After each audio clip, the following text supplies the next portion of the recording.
කියලා තියෙනවා මං එකම ඇඳුම අඳින්නේ කියලා. මට එකම පාටින් ටී-ෂර්ට් 3ක් තියෙනවා. මේ එකක්. මේ අනිත් එක. මේ අනිත් එක. හරිද?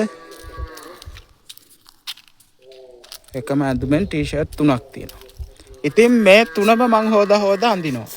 එකක් වෙලාවකට මං අඳිනවා. අනිත් එක තව වෙලාවකට අඳිනවා. එකක් වේලෙනකොට එක අඳිනවා. එක ගලවලා නාලා තව එකක් අඳිනවා.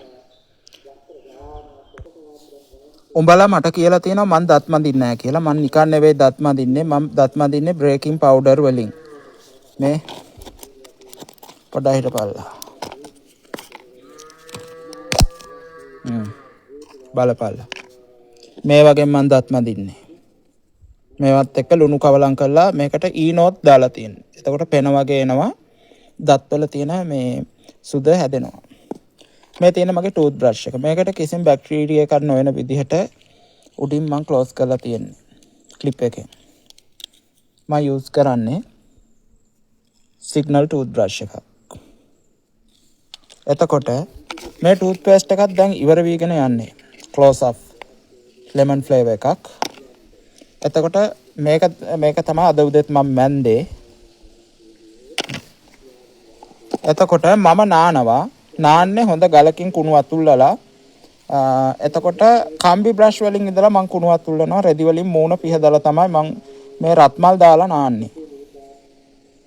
එතකොට තොපිලා කියනවා මගේ දත්වල තියෙන්නේ කුණුලු. මේ බලපන් මම බොරුනා රෙදි කෑල්ලකින් අතුල්ලනවා කියන්නේ බොරු නෙවෙයි. ඇස්වල කබයක් තියෙනවා. මම මල පෙරේතෙක් වගේ ඉන්නවා නම් මේ දත් මදින්න නැති උන් ඉන්නේ. උන්ගේ දත්වල පිටි වගේ ඇලිලා තියෙනවා මේ වගේ. මේ හැම තැනම මේ විදුලි මහත් සුදට පේන්නේ උන්ගේ. ඒ විදුලි මහක්වත් පේන්නේ නැහැ. දත් මදින්න නැති උන් ළඟ ඉන්න බෑ. කටෙන් එන්නේ තන්නේ කරම. නිකන් අර කිරිපණුවන් ගේන කිරි ගඳ නිකන් පණු ගඳ. පණු නිකන් මොකෙක් හරි සතෙක් වුණා මේ සතාගේ අර පණුව සිලිසිලි ගාලා උඩ පනිත් දෙන ගඳ එන්නේ. ඒ බලහම් මගේ දත්.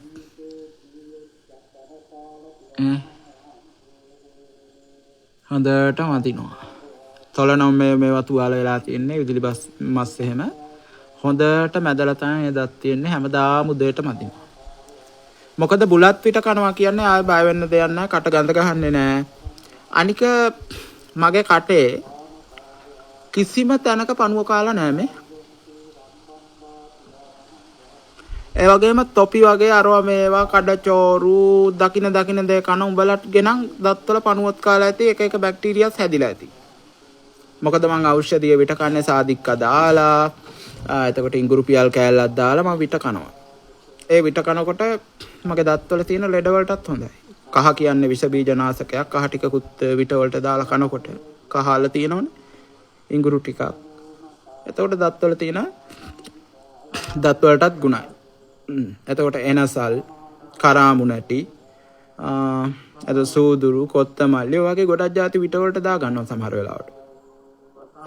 වසාවාසි අරවා මේවා. එතකොට අපේ අම්මා මට කවදාවත් පොඩි කාලේ සීනි බෝල ටොෆි චොක්ලට් මුකුත් තරන් දුන්නේ නැහැ. ඊට පස්සේ අපේ අම්මා කියනවා මේ කඩේට එක්කන් ගිහිල්ලා ඔව කන්න එපා පුතේ. ඔව කන්න එපා මොඩස්. ඔයාගේ දත් ටික ඔක්කොම මේ සවුත්තු වෙයි. ඊට පස්සේ ඔයාගේ දත් ටිකේ ඔක්කොම මෙන්න මෙච්චර ලොකු පණුවෙක් ඉන්නවා කියලා ඉස්සර බය කරනවා මම ඒකට බය වෙලා කෑවේ නැහැ. මම විටක් වලට හුරු වුණා. එදා ඉඳලා මේ පුංචි කාලේ විට කාලා මට දැන් හුරුයි. ගානක් නැහැ. හරිද? මට දත් මදින්නේ නැහැ. අරවා මේවා කියලා කියන උන් මොනවද බන් දන්නේ උන් මේ නිකන් මේ පිටින් මිනිස්සෙක්ව බලලා නිකන් මේ චරිත සාතික දෙන්න හදන්න එපා. ඕක හිප්පගෙන හිටු.